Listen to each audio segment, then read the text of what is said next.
నెల్లూరు సిటీలో చూసుకుంటే రోజువారి పనులు కూలీలకు ఉంటున్నాయా సార్? కూల్ ఉండడం లేదు సార్. కన్స్ట్రక్షన్ రేట్లు, సిమెంట్లు ధరలు పెరిగాయి, ఇసుక ధరలు పెరిగి ఉన్నాయి. ఇసుక దొరకడం కూడా అది టోకన్ల సిస్టమ్ పెట్టున్నారు. 5 సంవత్సరాల కిందట ఇసుక కొద్దిగా తక్కువ 1000 రూపాయలు ఇసుక వచ్చేది, అలాంటిది ఇప్పుడు 5000 ఇసుక అయిపోయింది. అలా చాలా కష్టాలు పడుతున్నారు సార్ ఇసుక వలన కన్స్ట్రక్షన్ లేబర్స్.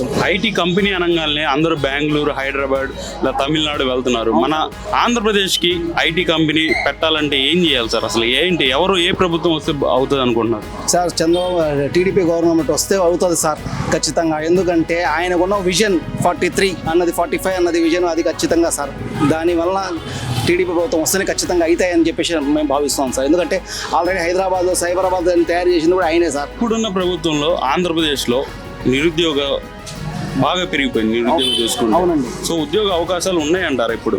ఎక్కడ సార్? కొత్త ఫ్యాక్టరీస్ ఏమైనా పెడితే ఉంటాయి, కొత్త కంపెనీలు వస్తే ఉంటాయి. అవి ఏమి లేకుండా అన్ని కంపెనీలు బయటికి వెళ్ళిపోతా ఉన్నాయి. ఈయన చూస్తూ ఉన్నాడు తప్ప చేసింది ఏమి లేదు.